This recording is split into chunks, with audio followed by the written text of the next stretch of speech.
এই যে how many types of fundamental rights are there. Originally কটা ছিল, এই যে শব্দটা হচ্ছে ইম্পর্টেন্ট এ বাবা। হ্যাঁ, হ্যাঁ, originally, please mark the word originally. Okay, originally কটা রাইট ছিল? অরিজিনালি মানে হচ্ছে 1947 না 1952, 1978, ঠিক আছে। Originally constitution provided for 7 fundamental rights, 7খানা। কি কি? Right to equality, right to freedom, right against exploitation, right to freedom of religion. এখানে মিস হয়ে গেছে এটা, of religion, please note it down, typing mistake. Right to freedom of religion article 25 to 28। 5 হচ্ছে cultural educational rights, আর 6 হচ্ছে right two property, that this is bin deleted, ঠিক আছে। And 7 right two constitutional remedies, ঠিক আছে। কি বলছি এবার? এই যে 7খানা আর্টিকেল পরপর দেওয়া আছে, এর মধ্যে ডিলিট হয়েছে কোনটা? 78 সালে 6 নম্বরটা, 6 নম্বর আর্টিকেল 31 রাইট টু প্রপার্টি, এটাকে ডিলিট করে দেওয়া হয়েছে। ডিলিট করে এটা কোথায় চলে গেছে? এটা এখন হয়ে গেছে আর্টিকেল 300A, এবং যেটাকে বলা হয় লিগাল রাইট। এর আগের স্লাইডে আমরা দেখলাম, তাই তো? এর আগের स्लाइड में हमने देखलाम कि आर्टिकल 300A अभी लीगल राइट बोल के जाना जाता है। पिछले prior to that it was called right to property. এখন আপাতত কটা আছে? 1978 এর পর থেকে রাইট টু ইকুয়ালিটি প্রথম, ঠিক আছে, আর্টিকেল 14 টু আর্টিকেল 18। আর্টিকেল গুলো হচ্ছে আর্টিকেল 14 টু আর্টিকেল 18। কিন্তু ফান্ডামেন্টাল রাইটস আমি কি বলেছিলাম? ফান্ডামেন্টাল রাইটস আর্টিকেল 12 থেকে 35 অবধি, ঠিক আছে। তার মানে 12 আর 13 এ কি আছে সেটা আমাদের দেখতে হবে। আর্টিকেল 12 এ কি আছে সেটা দেখতে হবে, আর্টিকেল 13 এ কি আছে সেটা দেখতে হবে, ঠিক আছে। এই দুটো বাদ দিয়ে আমরা 14 থেকে শুরু করছি, এগুলো পরে আসছি। আর্টিকেল 12-13 কি আছে সেটা পরে আসছি। আর্টিকেল 14 কি আছে? রাইট টু ইকুয়ালিটি, ঠিক আছে, সমতার অধিকার, সাম্যের অধিকার। বাংলায় এটাকে বলবো সাম্যের অধিকার। সাম্যের অধিকার, article 14 to 18 right to equality. ভেতরে কি আছে সেটা পরে আসছি, ওপরগুলো আগে দেখে নি। তারপরে আছে আর্টিকেল 19 থেকে 22 কি আছে? Right to freedom. Right to freedom মানে স্বাধীনতার অধিকার, ঠিক আছে, স্বাধীনতার অধিকার। নেক্সট আছে রাইট এগেনস্ট এক্সপ্লয়টেশন, কি? শোষণের বিরুদ্ধে অধিকার, শোষণের বিরুদ্ধে অধিকার, ঠিক আছে। এখানে বাংলাগুলো আমি আর লিখছি না, মুখে বলছি। হ্যাঁ, বাংলাগুলো লিখলে ক্লামসি হয়ে যাচ্ছে, মুখে বলছি। সাম্যের অধিকার, এটা হচ্ছে স্বাধীনতার অধিকার, এটা হচ্ছে শোষণের বিরুদ্ধে অধিকার, ঠিক আছে, রাইট এগেন্স্ট এক্সপ্লয়টেশন 23 আর 24। তারপরে হচ্ছে right to freedom of religion, of রিলিজিয়নটা বাদ হয়েছে, অফ রিলিজিয়ন, টাইপিং মিস্টেক। মানে কি? ধর্মের অধিকার, ঠিক আছে, ধর্মের স্বাধীনতা মানে স্বাধীনভাবে ধর্ম প্রচার করার যে অধিকার সেইটা। 5 নম্বর হচ্ছে কালচারাল এন্ড এডুকেশনাল রাইটস, ঠিক আছে, মানে কালচারাল বা এডুকেশনাল, এডুকেশন মানে শিক্ষাগত অধিকার, ঠিক আছে, কালচারাল অধিকার। এইগুলো সব দেওয়া হয়েছে 29-30-তে, ডিটেলটা বললে বুঝতে পারবে তোমরা। রাইট টু কনস্টিটিউশনাল রেমিডিস, ঠিক আছে, constitutional remedies, right two constitutional remedies, এটাই হচ্ছে আসল, ঠিক আছে, মানে কি যেখানে কোর্টে মুভ করা যায়, কোর্টে মুভ করা যায়, ঠিক আছে। কনস্টিটিউশনাল রেমিডিস মানে কনস্টিটিউশনাল সংবিধান নিজেই অধিকারটা বুঝিয়ে দেবে, ঠিক আছে। এই 6 নম্বরটাকে আমি কেটে বাদ দিয়ে দিলাম, কারণ 6 নম্বরটা অলরেডি কেটে বাদ হয়ে গেছে সংবিধান থেকে। তো এই 6টা আমরা দেখবো, 1, 2, 3, 4, 5 এবং 7 নম্বরটা কি বলছে? সাম্যের অধিকার 24 থেকে 14 থেকে 18, রাইট টু ফ্রিডম স্বাধীনতার অধিকার 19 থেকে 22, এক্সপ্লয়টেশন 23-24, ফ্রিডম অফ রিলিজিয়ন ধর্মের স্বাধীনতা 25 থেকে 28, এবং তারপরে প্রপার্টি তো বাদ, এডুকেশন কালচার হচ্ছে 29-30, এবং কনস্টিটিউশনাল রেমিডিস 32। এটা আশা করি মনে থাকবে। একটা ব্ল্যাঙ্ক স্লাইডে আমি আবার পরপর এগুলো লিখে দেবো, ঠিক আছে। কিন্তু তার আগে আমরা দেখবো এই যে ডিটেলটা পড়লাম এগুলোর ভেতরে কি আছে। এখান থেকে কোয়েশ্চেন জেনারেলি আজকাল আসে না, ঠিক আছে। কারণ এটা একদম মানে খুবই ইজি হিসেবে গণ্য করা হয়, যে একদম এগুলো হেডলাইন কোশ্চেন, এগুলো অতটা আসে না। আসে যেটা এর ভেতরে প্রত্যেকটা আর্টিকেল খুঁটিয়ে খুঁটিয়ে জিজ্ঞেস করে, কোন আর্টিকেলের মাহাত্ম্য কি সেইটা জিজ্ঞেস করে। তো আমরা এখন সেটাই দেখবো, জাস্ট ক্যাটাগরাইজ করে নিলাম বোঝার সুবিধার জন্য। এবার আমরা দেখবো ভেতরে কি আছে, ঠিক আছে, এটাই হচ্ছে আসল ব্যাপার। আমরা উপরের হেডিং গুলো পড়লাম তাই তো এতক্ষণ, আরেকবার রিভাইজ করছি কি কি পড়লাম। রাইট টু ইকুয়ালিটি পড়লাম, সাম্যের অধিকার যেটা বললাম 14 থেকে 18, তাই তো, রাইট টু ইকুয়ালিটি পড়লাম। তারপরে কি পড়লাম, হেডলাইন গুলো, জাস্ট হেডলাইন গুলো খেয়াল করবে, পরপর বলছি নাহলে বুঝতে অসুবিধা হবে, হেডলাইন গুলো জাস্ট। রাইট টু ফ্রিডম, তারপরে কি, আর্টিকেল 19 থেকে 22, স্বাধীনতার অধিকার যেটা বললাম। তারপর কি আছে, রাইট এগেনস্ট এক্সপ্লয়টেশন, শোষণের বিরুদ্ধে অধিকার 23 এবং 24, তাই তো। Right to freedom of religion কি আছে, আর্টিকেল 25 থেকে 28, ধর্মের স্বাধীনভাবে ধর্ম প্রচার করার অধিকার। কালচারাল এন্ড এডুকেশনাল রাইটস কি কি আছে, আর্টিকেল 29 আর আর্টিকেল 29, 29, 30, ঠিক আছে। 31 রাইট টু প্রপার্টি ক্যান্সেল হয়ে গেছে বললাম যেটা, 300 হয়ে গেছে লিগাল রাইট। আর তারপরে হচ্ছে রাইট টু কনস্টিটিউশনাল রেমেডিস, যেটা হচ্ছে আর্টিকেল 32। এই যে হেডলাইন গুলো জাস্ট আমরা দেখলাম, হেডলাইন থেকে প্রশ্ন আসে না, প্রশ্ন কোথা থেকে আসে সেইটাই দেখবো। প্রথমে দেখবো আর্টিকেল 14, একদম নাম্বার গুলো। এবার মনে রাখার ট্রিক কি, মনে রাখার ট্রিক হচ্ছে নাম্বার ধরে ধরে মনে রাখতে হবে। 14তে কি বলেছে, 15তে কি বলেছে, এইভাবে, ঠিক আছে, তাহলে কিন্তু ভোলার চান্স একদমই নেই। আমরা সেভাবেই মনে রাখবো। প্রথম যে আর্টিকেলটা দেখবো সেটা হচ্ছে আর্টিকেল 14।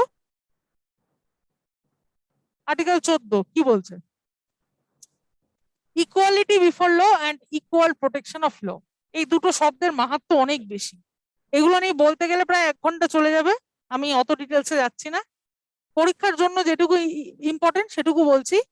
ইকুয়ালিটি বিফোর ল, এটা এই শব্দটা, এটা আমরা জানি ভারতীয় সংবিধান নানা জায়গা থেকে র্যানস্যাকিং করে তৈরি করা হয়েছে। র্যানস্যাকিং মানে হচ্ছে সারা বিশ্বের যে কোনো ভালো সংবিধান থেকে এগুলোকে এক্সট্রাক্ট করে নেওয়া হয়েছে, ঠিক আছে, একদম মানে মানে একদম মানে ভালো যে জিনিসটা সেটাকে তুলে আনা হয়েছে। তো রাইট টু ইকুয়ালিটি আর্টিকেলের মধ্যে ইকুয়ালিটি বিফোর ল শব্দটা কোথা থেকে তুলে আনা হয়েছে, দেশটার নাম হচ্ছে ইউকে। কোয়েশ্চেন কিন্তু আসে, equality before law has been derive from which country. Okay, there are two terms within article 14 which has been derived from two separate countries. This is article 14. This is article 14. The first line says about equality before law, যেটা derive করা হচ্ছে কোথা থেকে, UK থেকে। Second line কি বলছে, equal protection of ল, এটা derive করা হচ্ছে কোথা থেকে, ইউএসএ থেকে, ঠিক আছে। একটা ইউকে একটা ইউএসএ।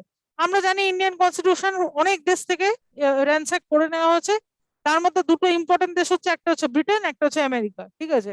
সব থেকে we know that Britain and America were super powers once upon a time. America এখনো সুপার পাওয়ার আছে, ব্রিটেনের এখন একটু অবস্থা খারাপ। তাও ব্রিটেন ইকুয়ালিটি বিফোর ল এবং equal protection of law America থেকে, ঠিক আছে। এই দুটো শব্দ এখানে আনা হচ্ছে কেন না, Indians were not concerned about equality. প্রথম থেকে ইন্ডিয়াতে কি চলতো, রাজতন্ত্র চলতো। রাজাদের যদি ইচ্ছে হতো তাহলে তারা প্রজাকে ক্ষমতা দিত, যদি ইচ্ছা না হতো ক্ষমতা দিত না। আমরা সাম্য সম্বন্ধে কিছুই জানতাম না, এটা ধরে নেওয়া হয়েছে। সংবিধান প্রণেতারা ধরে নিয়েছে যে ভারতীয়রা originally they are not concern about equality at all. तो क्या किया जाए इन लोगों को लेकर, इक्वालिटी का पाठ पढ़ाने के लिए दो अलग कंट्रीज का जरूरत है। Who are they, number one होচ্ছে UK. England for the first time taught us to be equal. So this is equality, this is constitution, this is democracy. These terms are taught for the first time to Indians by UK in a proper order, in a proper order. আগে কিন্তু ছিল, আগে আমরা দেখেছি Democratic republic দেখেছি, কিন্তু that is not a true democracy. True democracy was introduce for the first time by Britain. সেই জন্য ব্রিটেন সংবিধানকে সম্মান জানিয়ে, out of respect for Britain constitution, equality before law is inherited.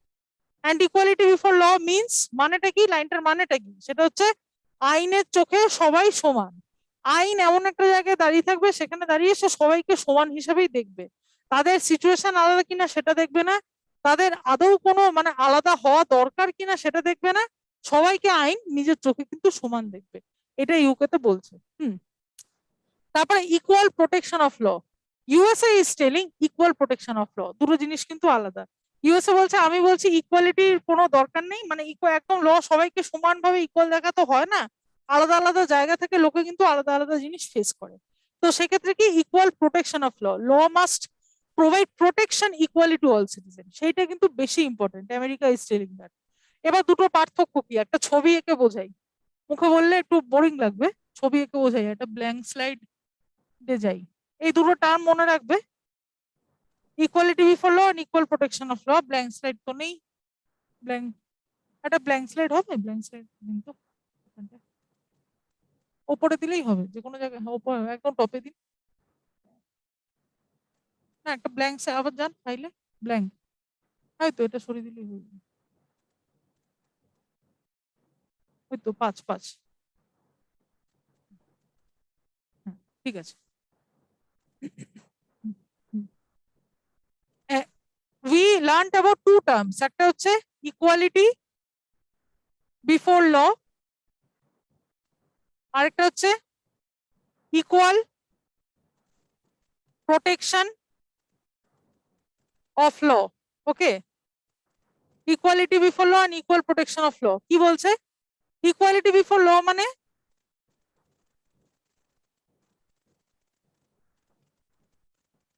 কি, first we will explain equality before law। इसका मतलब क्या है? there is a window, grass, trees, এগুলো দেখা যাচ্ছে জানলার বাইরে দিয়ে, ঠিক আছে? এটা হচ্ছে জানলাটার হাইট, এখান থেকে শুরু, রুমের, ওকে, এখান থেকে শুরু।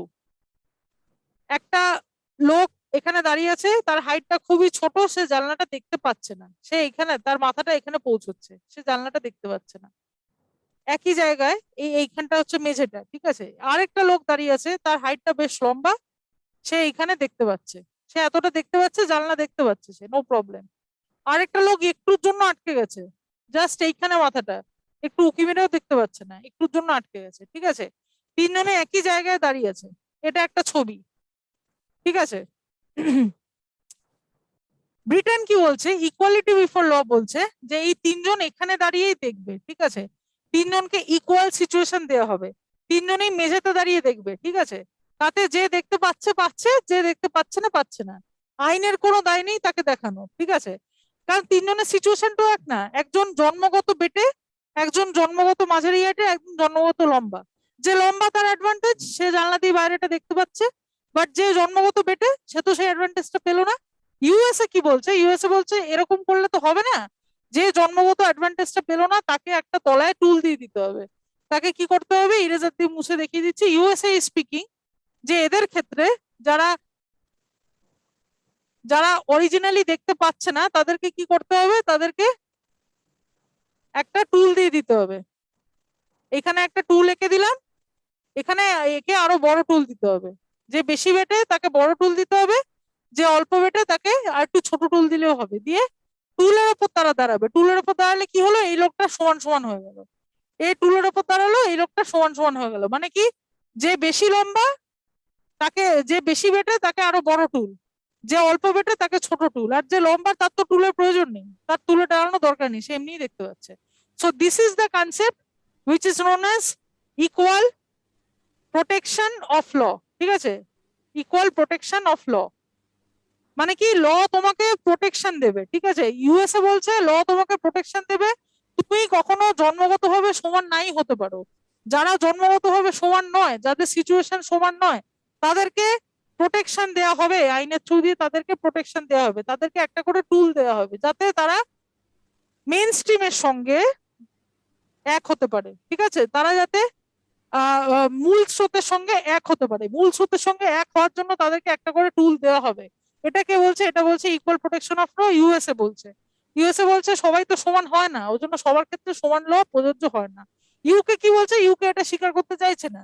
ইউকে বলছে সবাই মানুষ, মানে সবাই সমান, কে বেটে কে লম্বা আমার দেখার দরকার নেই, সবাই একই জায়গায় দাঁড়াবে, দাঁড়িয়ে যে দেখতে পাচ্ছে পাচ্ছে, যে পাচ্ছে না পাচ্ছে না। সেটা কে বলছে? সেটা বলছে ইউকে, সেটা ইউকে বলছে, সেটা হচ্ছে ইকুয়ালিটি বিফোর ল, ঠিক আছে? আর ইকুয়াল প্রোটেকশন অফ ল মানে একজন করে প্রোটেকশন দেবে, আইনের প্রোটেকশন দেওয়া হবে। আশা করি দুটো টার্ম বোঝাতে পেরেছি। मैम একটা হ্যাঁ पूर्तोन হ্যাঁ जो सेकंड पॉइंट ने आपने जो बताया इक्वल प्रोटेक्शन ऑफ लॉ, হুম तो मैम जो लखनऊ का जो केस है ना अभी 28 इयर्स का जो गर्ल है कैब ड्राइवर को जो स्लैप करती है, 28 इयर्स लखनऊ का क्या केस, नाम बताइए थोड़ा। मैम 30 जुलाई का जो केस था ना, जो 28 इयर्स ओल्ड एक गर्ल थी जो कैब ड्राइवर को रोक करके मतलब उसको स्लैप कर थप्पड़ लगाती है हाँ हाँ हाँ हाँ हाँ है ना। राइट हाँ तो हाँ वो मैम हाँ अगर इक्वल प्रोटेक्शन ऑफ लॉ अगर ये है तो हम्म ये तो सही पता है, अभी सभी जगह वायरल हो गया है। उसको हम्म उतना थप्पड़ भी लगता है और वो जेल में भी रहता है। हम्म और उसका भाई जब आता है मिडनाइट को छुड़ाने के हम्म लिए बेल, हम्म मतलब बेल के लिए, तो भाई को ही अरेस्ट मतलब लॉकअप में कर दिया जाता है।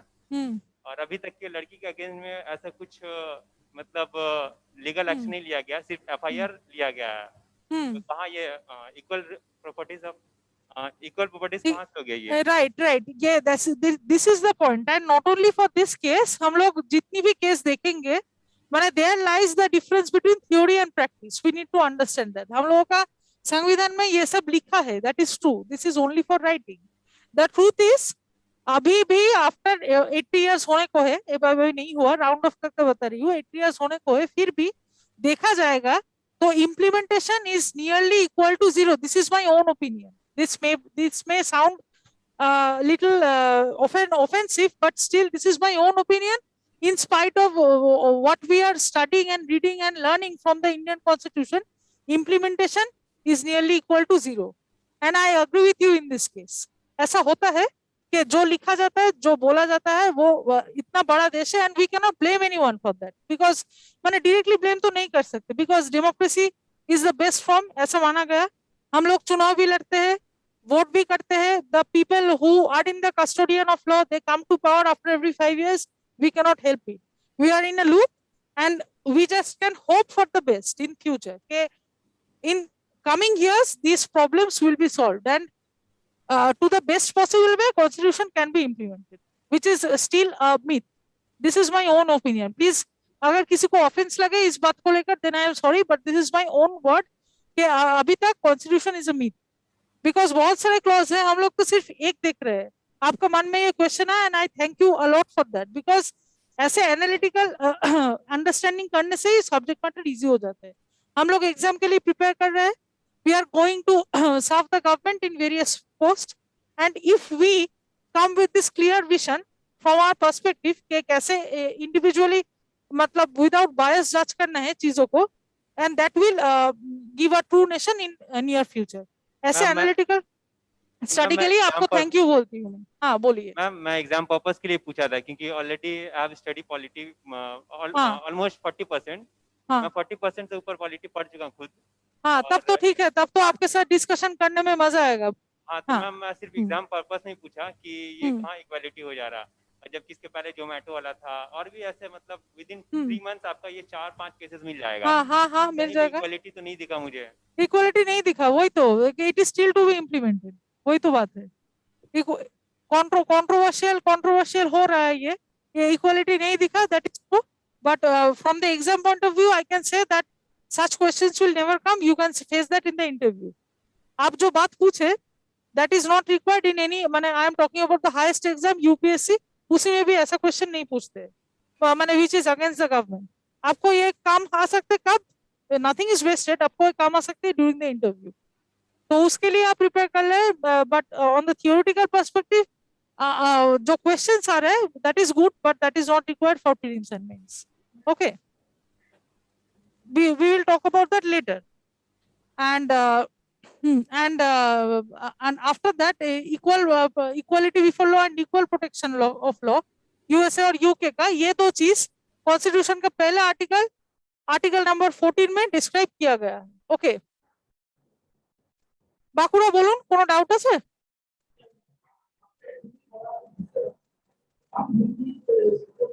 একটু এগিয়ে এসে বলুন না, এই যে পূর্ত ভবনে দেখুন ক্লিয়ার শোনা গেল, আপনাদের তো শোনা যায় না, অসুবিধা হয়।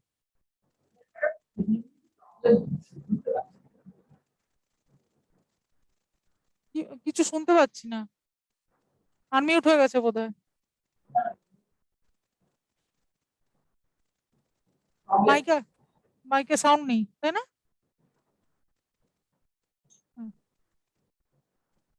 ম্যাডাম বলছিলাম কি যে হ্যাঁ হ্যাঁ, বলুন বলুন। একটু ক্লিয়ার থাকলে ওনার প্রশ্নটাও আমরা উত্তর পেয়ে যেতাম। আরেকবার রিপিট করুন, শুনতে পেলাম না। ম্যাডাম উনি যে হ্যাঁ হিন্দিতে বলছেন সেটা বাংলা কিন্তু আমরা বুঝতে পারতাম। আচ্ছা, ও হ্যাঁ হ্যাঁ হ্যাঁ হ্যাঁ, ওই তো উনি প্রশ্ন করলেন যে equality before law and equal protection of law, যে দুটো বললাম আর্টিকেল 14-এ, সেটা বাস্তবায়ন হওয়ার ক্ষেত্রে খুবই সীমিত একটা জায়গায় দেখা যাচ্ছে। কিন্তু সীমিত জায়গায় দেখা যাওয়া সত্ত্বেও এটাই আর কি, যে অনেক ক্ষেত্রে এখন তো সবে শুরু হলো, এই যে আমরা সবে শুরুতে দাঁড়িয়ে আছি। আমি যেটা বললাম ওনাকে সেটা হচ্ছে আমরা সবাই শুরুতে দাঁড়িয়ে আছি, এখনই আমরা কিন্তু গরমিল দেখতে পাচ্ছি বাস্তবের সঙ্গে। এর পরবর্তীকালে যখন এগোবো তখন কিন্তু আরো মিসম্যাচ হতেই পারে, কারণ এত বড় একটা দেশ, সেখানে যারা অথরিটিতে বসে আছে তাদেরও অনেক সময় পৌঁছতে সময় লেগে যায়, তো সেটা খুবই স্বাভাবিক। এবং সেই মিসম্যাচের জন্যই কিন্তু আমরা এই যে লেখাগুলো যেগুলো পড়বো এর সাথে বাস্তবের কিন্তু অনেক ফাঁক পাওয়া যেতে পারে, ঠিক আছে? ওটাই উনি প্রশ্ন করলেন, আমি ওটারই উত্তর দিলাম, যে বাস্তবের সঙ্গে সংবিধানে লেখা পোর্শন গুলো অনেক ফাঁক রয়েছে, এবং সেগুলোকে আমরা পরবর্তীকালে খালি আশা করতে পারি যাতে সেগুলোকে আমরা মানে দূর করে দিতে পারি যতটা সম্ভব, সেই আশা নিয়ে আমরা পড়বো। বাট আমাদের থিওরিটা জানতে হবে এক্সাম পয়েন্ট অফ ভিউ থেকে, ঠিক আছে? কারণ এক্সামে থিওরিটাই জিজ্ঞেস করবে।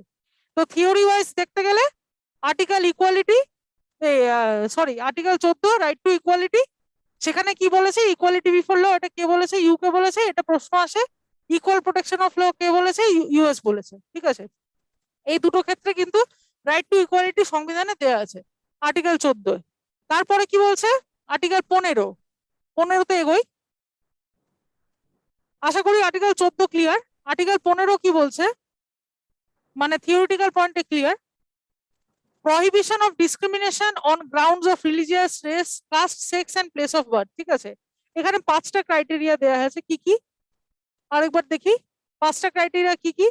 On the grounds of religion 1 number, race 2 number, caste 3 number, sex 4 number, 5 হচ্ছে প্লেস অফ বার্থ। এর মানে কি?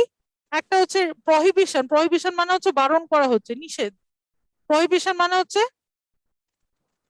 নিষেধ করা, ঠিক আছে? প্রহিবিট করা হচ্ছে কিসে? না ডিসক্রিমিনেশন। ডিসক্রিমিনেশন মানে ভেদাভেদ।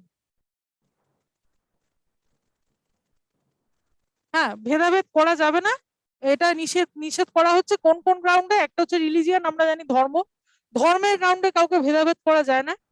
একটা মানুষের ধর্মের নাম এ, আরেকটা মানুষের ধর্মের নাম বি, আরেকটা মানুষের ধর্মের নাম এক্স, আরেকটা মানুষের ধর্মের নাম ওয়াই, সেজন্য আমরা 4টে মানুষের মধ্যে ভেদাভেদ করতে পারবো না।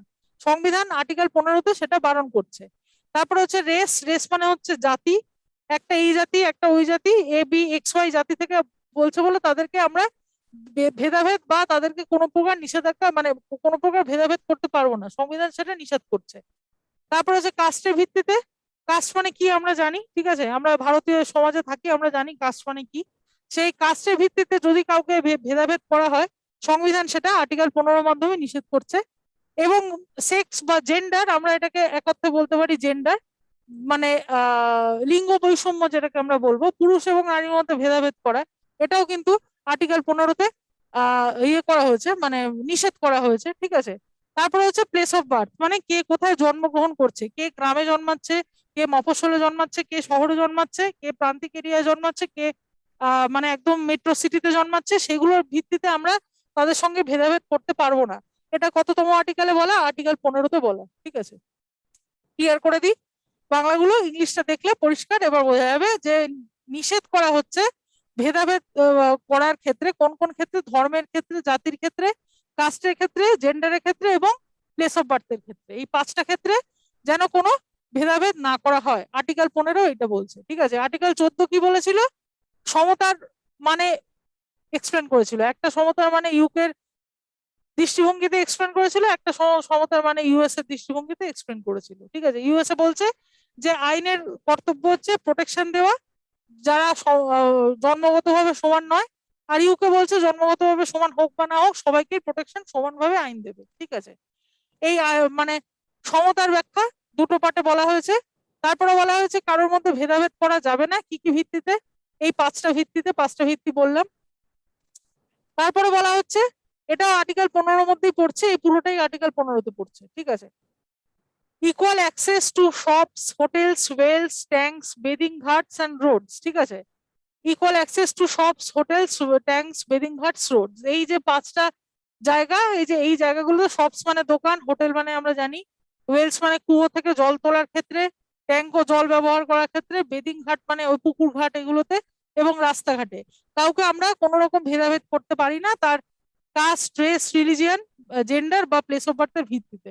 এবার এটা হচ্ছে সব থেকে বড় মিথ। হ্যাঁ, আমরা দেখেই বুঝতে পারছি এখানে ওই যে अगर आपके बात में हम आते हैं आसनसोल पुट्टू भवन ने जो क्वेश्चन किया, यहाँ पे तो देखिए बहुत सारे चीज वायलेट होते हैं अभी भी हमारे देश में, क्योंकि equal access to shops, hotel, wells, tanks, bathing ghat, road नहीं है on the basis of place of birth, religion, caste, race, sex, ठीक है। बहुत सारे डिस्क्रिमिनेशन होता है, वी ऑल नो दैट।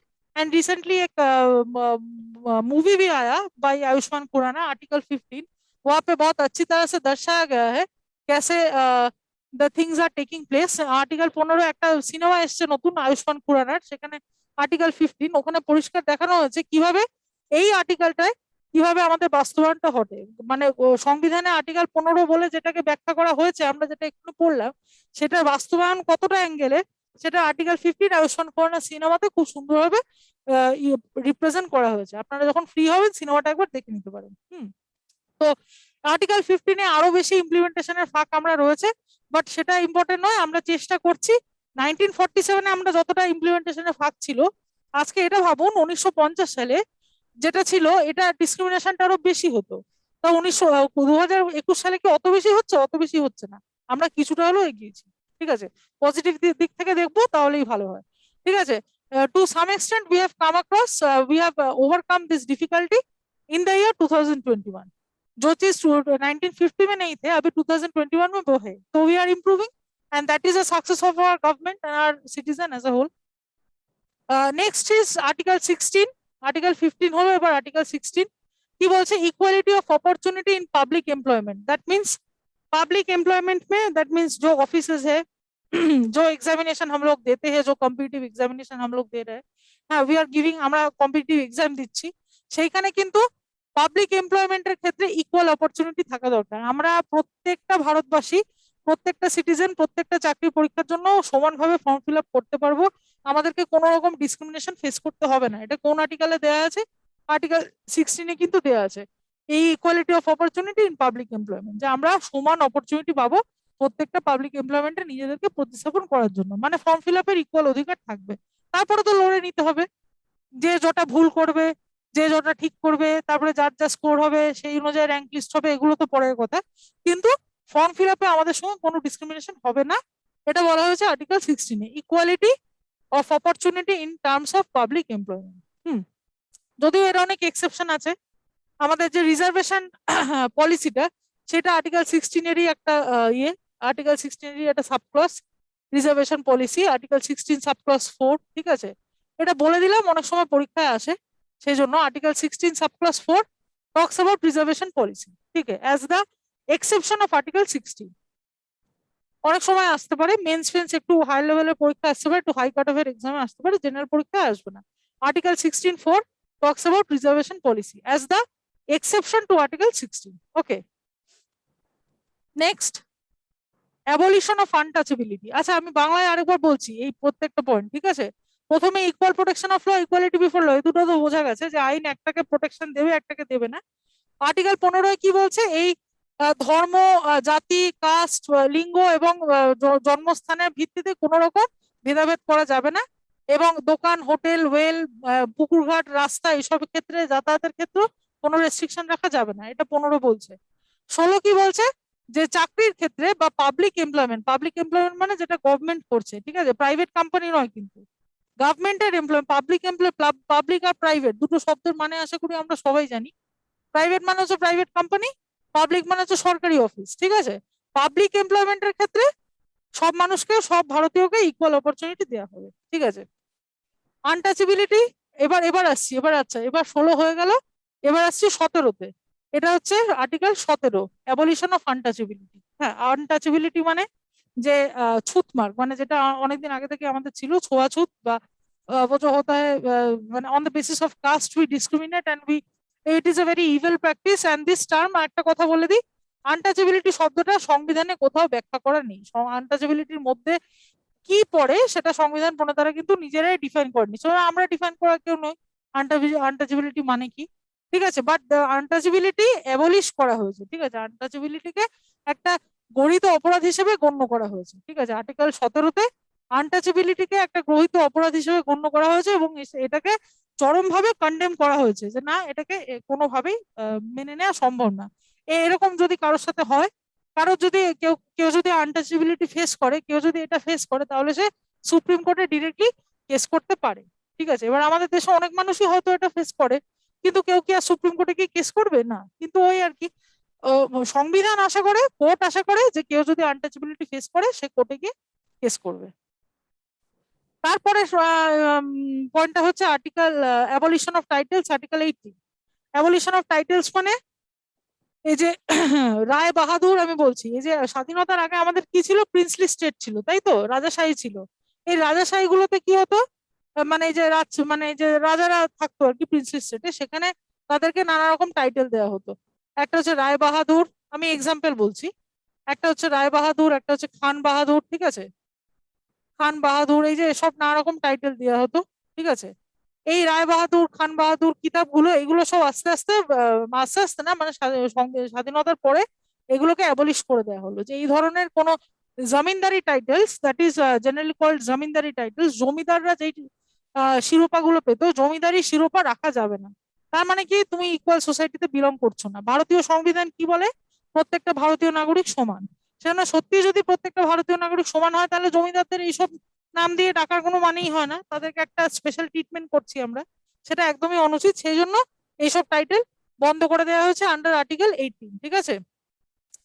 কিন্তু একটা এক্সেপশন আছে, এক্সেপশনটা কি, যে কেউ যদি নিজে অর্জন করে, মানে জমিদারি টাইটেল মানে কি, কেউ জমিদারের ছেলে হয়ে জন্মাচ্ছে, সে জমিদারি টাইটেল পাচ্ছে, তার নিজের কোনো যোগ্যতা নাই থাকতে পারে, ঠিক আছে।